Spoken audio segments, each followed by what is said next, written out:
Do you reckon you'd ever actually like have a sugar daddy? Like if one was like offering you the money, girl, would ya? Do you know what? Yeah, because some of them, right? They just want to like some of them. They just want to go out clubbing with me. Like they just want to go and listen to rap music with me, and I have no issue with that. If you pay me 50K to go and listen to rap music, what I do anyway. Oh, Yeah, right. yes. You know, I might do, but I definitely go with a friend because you know you can never trust these homeboys. A flavour of Birmingham. Kaylee Golding. Gyal From Brum. It's your favourite girl from Brum, Kaylee Golding. I am joined by the very beautiful Nadia Rose, who's looking stunning right now with that hair. Oh my gosh. Thanks, Nadia. Thanks a lot. You look incredible. How you, babes? I'm good, thank you. How are you? Good, thanks, sis. Good, good. So let's talk about you and your whole musical journey. So you used to do a lot of open mic nights, didn't you? Yes, I did. That's actually how I started things. I didn't have no material out online for anybody. Just people knew my music. If you came to the open mic nights, it was like people were starting to sing my songs because I was doing them at the nights, but they couldn't find it anywhere else. So yeah, it created this kind of strange, like live night buzz. People were getting to know me, but they couldn't go home and find anything. So I thought, all right, I did that for a while. I did the circuit for about a year, and then decided, all right, now's the time to put stuff out as well. And yeah, it just all kind of spiraled from there. Wow. So how important do you think it is that open mic nights exist for up and coming artists and for their journey? Oh, I think they're super essential, man. I miss that time and just literally just rocking up to something and just walking out on the stage, nobody having a clue what's going on, and just being able to kill it out there was. Yeah. I feel like it's good, you know. Practice makes perfect, and I feel like those opportunities were just good to just get out there and just be very free, express yourself, and be able to get an organic and authentic response from people. Because people don't know who you are. They don't have to pretend to, like what you're doing, or because you've got some sort of following, they're coming with their friends. It's just literally just, I don't have a clue who this is. I'm about to take them in, and that's your chance to shine. And I feel like it's super important, and everyone should get out there and do it. It adds to your 10,000 hours of practice, that you need to really do this. Definitely. And open mic nights are so beautiful because you don't know what you're going to get. Like someone walks on the stage and I'm just like, what? That voice from you? How? What? I love them. Honestly, they're great. I loved being part of it. I love to watch people at open mic nights. So yeah, I would definitely encourage all up and coming artists to get involved in those things. Do you reckon you'll ever just like rock up at an open mic night? Like just rock up and everyone will be like, oh my God. You know what? A part of me feels like I will. Because like I said, I definitely missed that feeling of just like I'm not on the bill, I'm not on anything. It's just I've just rocked up and said, right, this is what I'm doing. And yeah, I definitely missed that. So yeah, look out for me. I'm gonna see it somewhere, random pub. Gonna fly out. I can't wait to see all the videos. Hopefully it's a pub that I'm at because I'll love it. Let's talk songwriting. You are an amazing songwriter. Something that I love about your music is just your wordplay. I love it. It's incredible. How important do you feel like it is for rappers to write their own bars? Ooh. I mean, for me, I feel like rap, rap is pretty much like, that's got to come from the core. Like, I personally have never had anyone write a rap for me. And I don't know how I would feel about it. I don't know, because in the same breath, I did write some raps for Riri. Do you know what I mean? Yeah. So it's like, I think if you're a rapper, then write your own raps. If you're a singer or you want to dabble in the rap and stuff, and then maybe it's all right to have someone write your bars. But yeah, if you're a rapper predominantly, like that's got to be your thing, just because the way you got to deliver it as well, it's got to all be cohesive. If someone else writes it, you might not necessarily really get it, to be able to deliver it how you want it. So yeah, I'd say if you're a rapper, write your bars, don't lack. Yeah, no, seriously, and I think it's a big part of UK rap culture for people to write their own music. I think some of my favorite artists, if I found out that like their bars weren't theirs, I think I'd be very You know what disappointed. I mean? It would change the game. You'd be a bit like, oh. I mean, and for me especially, like I'm all about, like you say, my wordplay. I love like, I'm a lyricist. I like Yeah, to use homonyms and just yeah, strange words that maybe people wouldn't have expected me to rhyme with that words. And yeah, that's my whole thing. And intricate flows. Like I feel like the writing process is definitely my favorite part of it all. yeah, Just delving into my brain and just picking out these things that I want to say, yeah. So yeah, It's a serious write your parts. talent. It's a serious talent. I do wonder, there's some people in the UK whose lyrics are so clearly them. I always wonder whether I'd clock on if someone else wrote it. So, for example, if you wrote a song for someone else, whether I'd go, that is Nadia Rose. I reckon you would, I reckon you would. I have a very unique writing style. Yeah. That yeah, I guess I apply to when I'm writing for others as well. Yeah. Well, it's interesting because even like away from rap music, do you know like Georgia Smith, Be Honest? Yeah, The song. So I found out that like Mira May was on the writing team for that. And now I hear it, I'm like, that's the attitude from Mira May. That that's makes sense Mira now. May. Do Yeah, you know what I I mean? know. As So soon as I hear Mira, I know it's her. Like, yeah, yeah. she's so dope. Yeah, she's So dope. incredible. She's incredible. So as you just mentioned as well, so you wrote for Rihanna, which is incredible. Yes. Like I feel like everyone's probably said to you congratulations, because that is like it is incredible. Like how did that journey even happen? Like Rihanna? Well, I know, right? I literally just got an email into my email from someone at Rock Nation. I thought, like there's those people spam and Yeah, those are them crap all the time. spam, So I them just thought, spam. I'll buy no chance. But then I looked at the name. I went to Google the name and Rock Nation, and it came up as legit. And I Oh, thought, right, okay. And I got my friend at the time to reply to the email, pretending to be my manager. I love thought, that. no, this might be fake. It's just, and she replied, and yeah, it was all legit. Riri had asked for me Wow. personally. Ooh. I didn't know what to do. I literally screamed around the house for Oh about my 30 god. minutes, just hyperventilating. And yeah, I just got in and started working with some incredible producers, people that I didn't even think I'd be, anywhere near to, like, just Wow.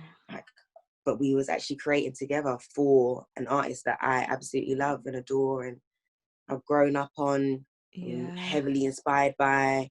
So yeah, it was super dope, man. Super dope. And she's so cool that she checks in on me and, Oh we just my have gosh. casual combos and I'm just like, With what a is whole even Rihanna, going you on? know. Oh my What is gosh. even happening? you know? But yeah, I appreciate the opportunity that she gave me. And all the Wow. things that I learned from it. It was an Wow. experience, yeah. What did you learn from it then? Oof. I mean, I learned to just be myself. I'm already someone who's myself, but Yeah. I feel like when I went into that situation, I just didn't know what to do. It was like, oh my gosh, I'm here. David Guetta's looking at me. Genius is looking at me. Super Dupes is staring at me. I was like, wow, this is crazy. So I guess, yeah, at first I was a bit like, oh my gosh, okay, what would Riri do?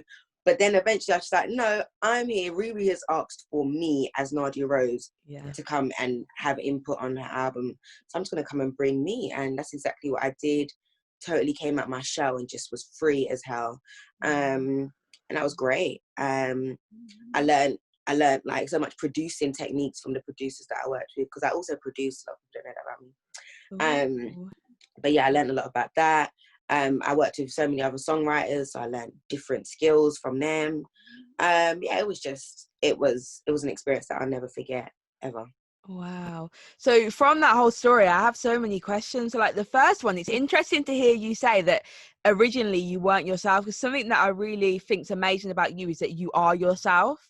Do you know what I mean? And I don't know you personally to be like, yeah, that's definitely Nadia Rose, but I just sense that within you. Do you know what I mean? So it's interesting that you felt that moment of going, oh, should I be something different? Because that's crazy. Honestly, yeah, it did happen, and even for me, it was very strange because I've never really been someone to question anything like that. But yeah, like I say, I'm working with a completely different caliber of people. Yeah. I'm in a studio that just looks like futuristic. Oh my goodness, there's just so much. Like, yeah, there's so much that goes on in your head, you know, because you don't want people to be like, what's she doing? She doesn't match the, you know, the caliber of the people in here. So yeah, so much went through my head. But yeah, I guess eventually I just had to say, Nads, just get on with it. Do you as if it was your own session, and yeah, see what comes out. And I was so pleased with the material that I came out with. They all loved it. So yeah, man, it's great. Yes. And so the music isn't out yet because everyone's been waiting. Everyone's been waiting for the album. So I cannot wait to hear what you come up with. I literally can't wait. I know, right? I hope you enjoy. I mean, I still don't know what the final choices have been, but yeah, from convos with Riri herself, it seems like there should be a few cuts on there. Oh, guys, this is so exciting. So do you enjoy writing for other people then? Is that something that you're going to continue to do? Yeah, absolutely. I mean, I feel like I'm very selective. I wouldn't just, you know, someone's just reached out for me to write, so I'm going to write for them. I feel like it would be, it'd have to be someone that, you know, I already love what they're doing. Like Riri, someone that I've already been able to connect with what she does, the music she puts out. I'm like, oh my gosh, I could have put that out. You know, so when it came to songwriting for her, it made sense. Of course. So yeah, if someone approaches me, or I feel like I can reach out to someone who, you know, I feel like their style is dope and I can contribute to it, then absolutely. You know, like I said, the writing process is definitely my favorite bit, whether it's for myself or for someone else. Like, yeah, I really enjoy delving into this little brain of mine. Oh, I love that. And as you mentioned, like you produce, I actually didn't even know that either. So do you produce your own stuff for other people? When did that even start? Because you don't really talk about that. Like, I didn't even know. Yeah, I don't. Do you know what? It's because I was a bit shy about it for a while, you know. It was like You shy? I know, everyone always says this.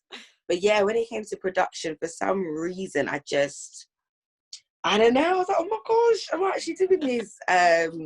But yeah, then my friends would hear my stuff and they would be like, no, you're actually so good at this. But you know, like they're my friends. I'm thinking, are they just saying this? But then I would play it for people that, you know, didn't have any loyalty to me, or, you know, I didn't feel like they would have to gas me up. Yeah. And they would just be super gassed of the material as well. So I'm like, what? And I guess it started in school because I did music in school. Yeah. And I remember we was one of the first years to get Cubase. That was the software before all the new ones now. It was like Cubase, a little mic, smallest keyboard, MIDI keyboard, and the old school Macs, like, you know, them ones that were fixed. Yeah. So on that, literally, I would just start creating little things on there, and then I took it to college, and then I took it to uni, and then I had my own little setup at home, and I just carried on, just, I guess, making little beats that I guess wouldn't go anywhere. Wow. I would just vocal them myself. And then eventually I would start sending it out to my friends who did music as well. Then they would vocal it and be like, oh my gosh, someone's actually on my material. Oh my god. And then this year I put out a track I produced, and my little sister's on it, and so am I. It's called Backseat. Check it out. I literally just put it out as a throwaway little free giveaway, see how people responded. And people were like, what is this, you know? And I was on the buttons for it. So it's been super cool to see that organic response to my production. And I've been doing a lot more, so look out for it. Yes, definitely will. So is that what you want to continue doing then? Like, is that what we're going to see, more production from you? Yeah, absolutely. Because, you know, I get me. So, you know, the things I'm going to produce is going to be very cohesive to what I'm going to come out with lyrically and flow-wise. So, yeah, and, you know, a lot of the you know, my favorites, they all are artists as well as producers, like Yeah. Missy Elliott, Eminem. It's just like so many people that you know, as well as having the bars and the content and the flows and the message, they can actually get on the buttons and create this sound, this atmosphere that it just fits on perfectly. So oh, that is incredible, man.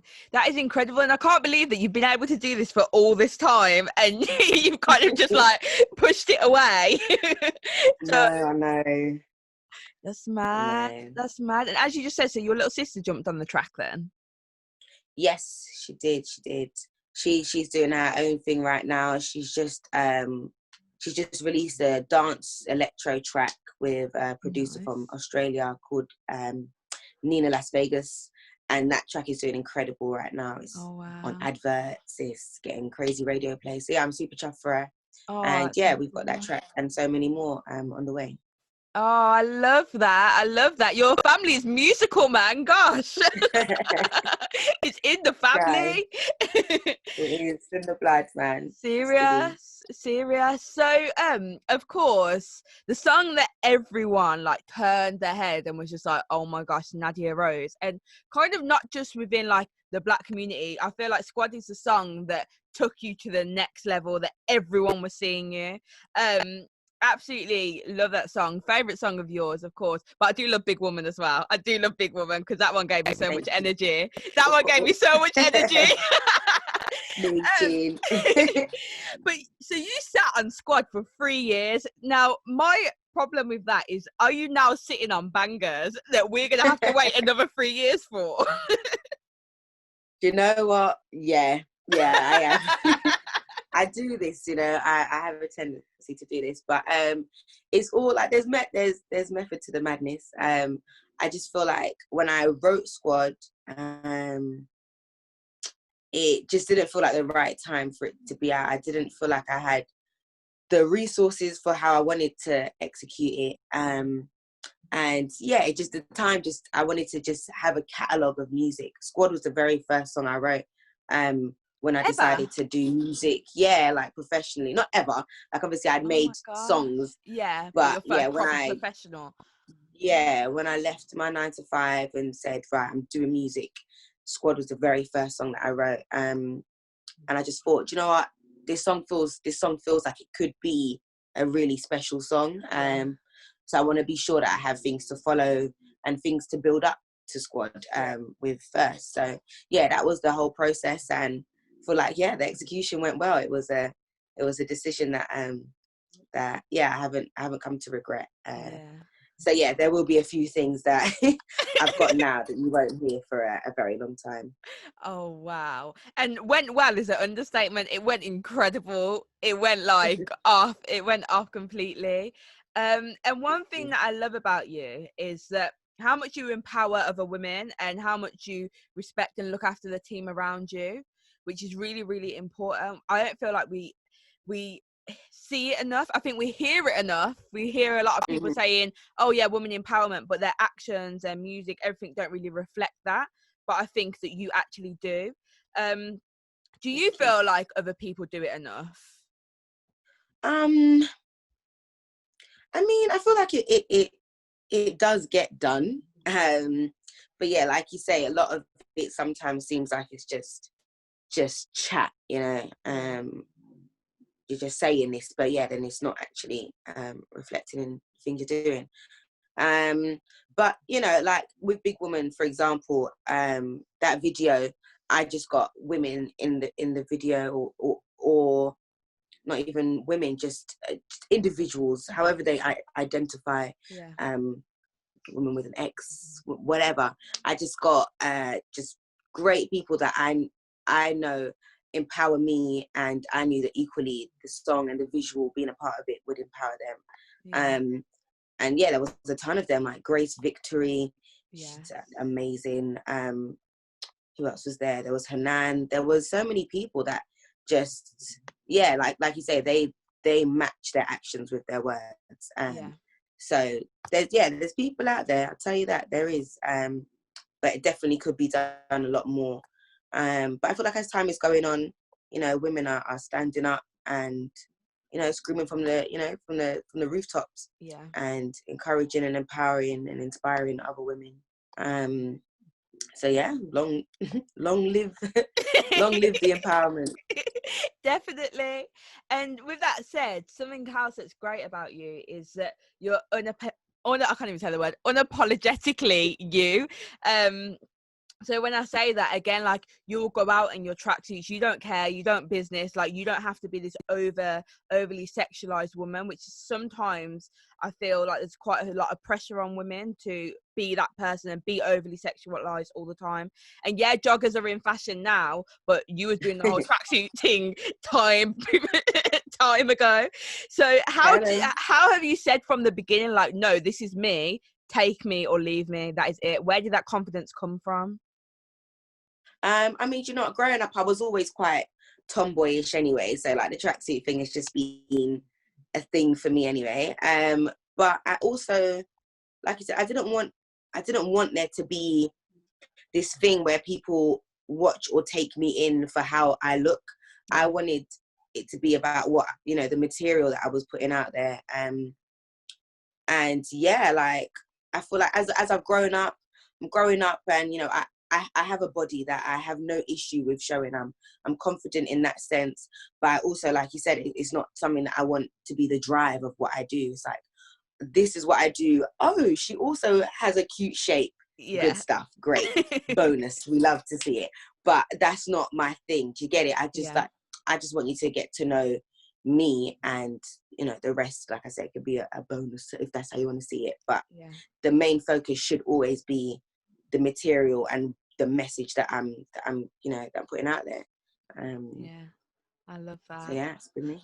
I love that. It's so inspiring. Can we talk about sexuality? It's okay if you don't want to, but being part of the LGBT community myself, I'm here for the conversation. I see your tweet. I was just like, talk about it. Yeah, I had to tweet it on my post it on my. I have a gay podcast as well. I was like, I have to post it on there. They need to see it. It's so amazing. So, do you identify as bisexual or pan? Or okay? And how was your coming out experience? Like, when did you come out? Do you know what people ask? I don't even know if it was a coming out thing. I just did me. I didn't ever think of it like, right, I need to make an announcement as such, or I just said things, and I guess people picked up on what they picked up on, and that was it. I didn't really, there wasn't a moment I'm like, right, let me go in my notes and tell people about this. It's just through my music, people knew, through things I said, through just how I behave. People's just like, like, I don't feel like it should be something that, people make like a spectacle over. Like, I'm just me. I'm literally just me. The same way someone who's straight wouldn't necessarily come out and put in a note, so hey guys, I must announce that I don't need to come in and put anything out like that. I'm just gonna be me, and from me being me, you'll understand who I am, that's what it was. It's so important. And that was the same for me, really. Like, I never came out. It was just like, I've got a girlfriend. Here she is. And that's all. That's it. So it's good that you say that, because I do think that a lot of pressure goes on gay people, bisexual people, whatever your sexuality is. I think there's a lot of pressure, like, you have to come out, and it's made to be such a big thing that people literally like can't cope with the thought of it. Honestly, I feel like but I definitely do get it, because obviously, it has been a thing that has been different, shall we say, to what people think is the norm, whatever that is. But I feel like now, dead it. Just step out as you are, and that's who you are, and off we go, because I feel like making a moment of it then makes people feel like they have power to discuss it and tell you what things should be. Bye. I don't have time to hear anything that you have to say. I'm just going to be me, and that's it, so I feel like if people adopt that mentality to just being who they are, just stepping out. It's not coming out, I'm stepping out. Yes.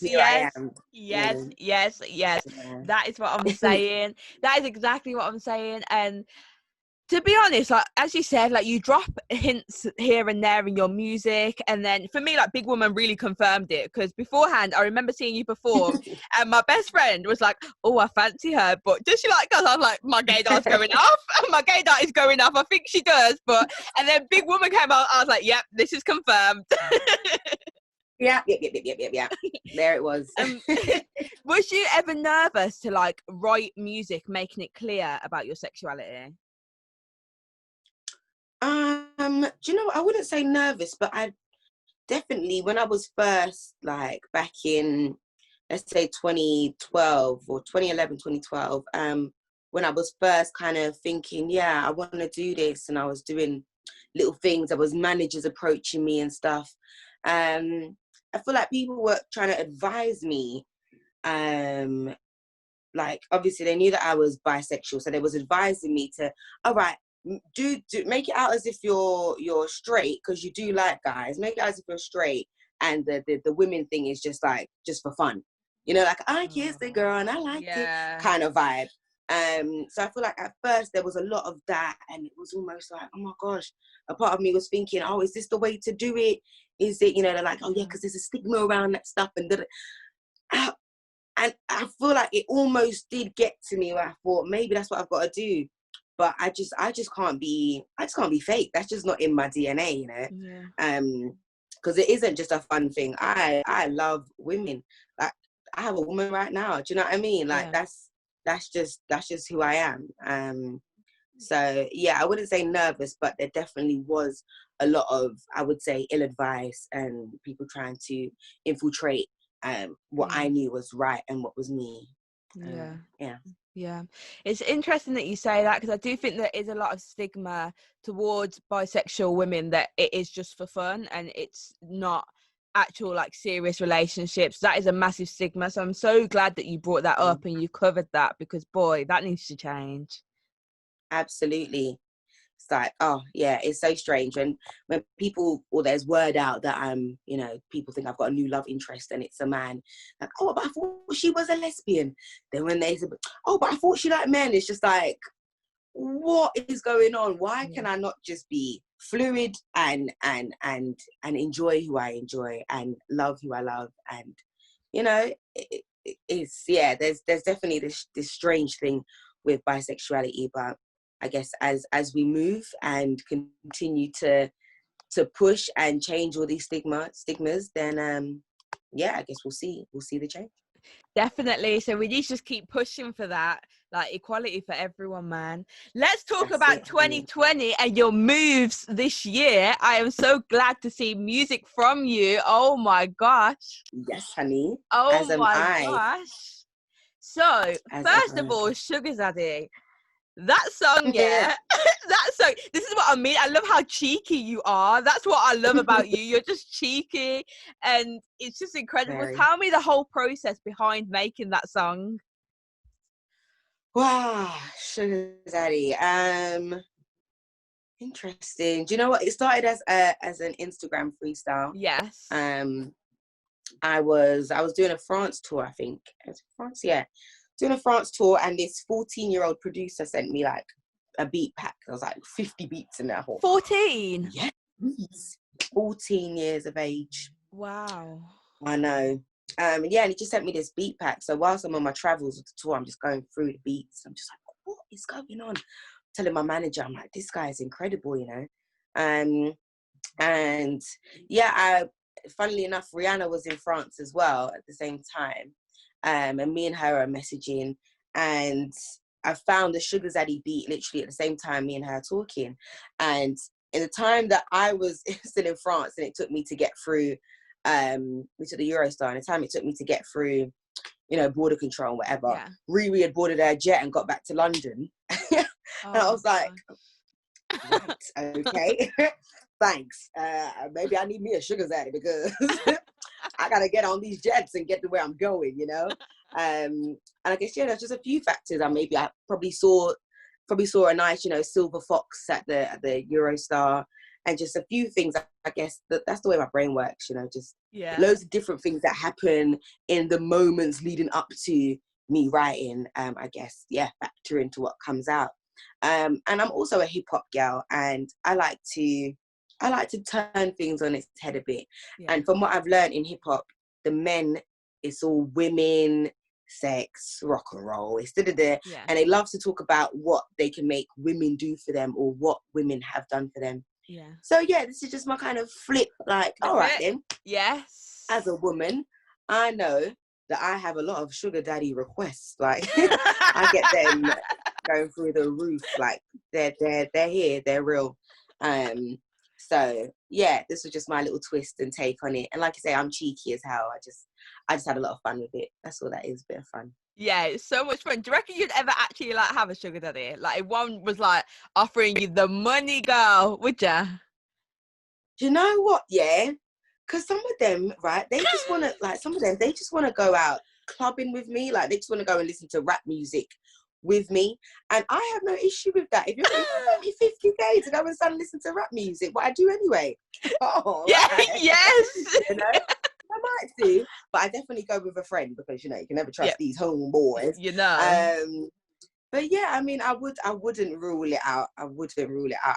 I'm free and I'm happy to do these things. You only live once, you know. You got to experience something, you know. Exactly. So, yeah, I wouldn't rule it out. I haven't done it yet, but I wouldn't rule it out. Do you know what? I think a lot of girls at the moment, like, are here for it. Like, we see the OnlyFans. Like, a lot of people are here for it. Honey. People are making big bucks, you know. It's not a joke. Right? Right? Get your coin, sis. You know. Get your coin. You know. I'm completely here for it. I always say, yeah, if I was just like proper slim and toned, I'd be a stripper and I would love it. I'd absolutely love it. Honey, honestly, I thought about so many things. Oh my gosh, I was Nadia, honestly. But do you know what? Like, not gonna lie, like I throw my ass in a circle in the club for free anyway. Why I should be doing it on a pole for money? Like, all right then. Listen, sis, don't let anybody tell you can't do what you want to do. Do you understand? There's so many stigmas around all these things: OnlyFans, strippers. Do what you want to do. Like, I can't stress it enough. I just have tunnel vision. I don't see any of the BS. I don't see any of it. It's just, this is me. This is my path. That's where I'm heading. Yeah. And that's what I encourage, all my friends and people around me to be like. I love that. Good vibes, good energy. I love it, man. Let's talk about the latest one, though. The latest single out now, Too Bad. Yes. Too bad. Oh, when I listened to it, I was like, yes. Oh my gosh, come through. I get very excited when I hear your music dropping because I just know I'm going to get some next energy from somewhere. Thanks, sis. Thank you. So it's actually released on your own label, Quirky Entertainment. Yes. Tell me about the label. Oh, the label. Well, yeah, it's independent. It's all mine. I'm the CEO, the boss, the director, baby. Yes, sir. And yeah, I mean, I made the decision to set it up myself after a pretty turbulent experience at Sony. We've seen the because we've seen you've seen the tweets. I just felt like I'm somebody who's just very hands-on, and I know what I want, and I don't need 1,000 opinions from people that don't even get it. Like I don't need that, and I just felt like that's what the infrastructure was like there. Just everybody felt like they knew things that they really didn't. So yeah, and from speaking to other people, it seemed like it was a relatable experience that I had. So yeah, I just thought, let me just set this up because I know how I would want to be on a label now, from going into this major and knowing that's just not what I need or what I like. So I just thought, let me just set up my own thing. I'm going to be in control of my destiny. I've got my power back. Even if things go wrong or things don't go how I want them to, it means it's all on me, and I would rather that than somebody else has been in control of that. That doesn't sit well with me. So yeah, and just like my little sister and the Ryder, the producer of Sugar Zaddy, just people that I know that would fit perfectly in the kind of movement that and empire that I'm trying to build here. you know, it's quirky, it's different, it's something that you can't put your finger on it. I feel like when people try and describe me or my sound, they always say, that was a bit quirky, it's a bit, Yeah. but they can't really say what it is. Yeah. And yeah, I like that mystery and elusiveness, and I see that in so many other great talents. So yeah, I want to create this house that can house all these quirky and unique energies, and push them out there. Do you know what? It's incredible listening to you talk about it, because I love that you haven't just gone, oh, I'm doing a label and it's just for me. I love that you also said, well, there's people around me that also need this as well. Do you know what I mean? And that's incredible, man. Yeah, Shout out to you for that. Thank you. Let's talk about the process behind making Too Bad. Like, where did the inspiration come from? Oh, well, I'm a Gemini. Yes.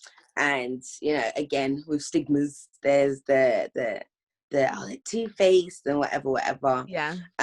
But really, I feel like I relate more to a yin-yang, ebb and flow, balanced lifestyle. That's my thing. You know, not everything's going to be bad, not everything's going to be good. You need balance in order to get through this. So yeah, this was just my kind of take on that, you know, if you can't handle the fact that I've got balance here, sometimes it's this, sometimes it's this, sometimes it's this, then, you know, that sounds like a you problem. It's kind of the kind of going for, you can't handle me, that's too bad.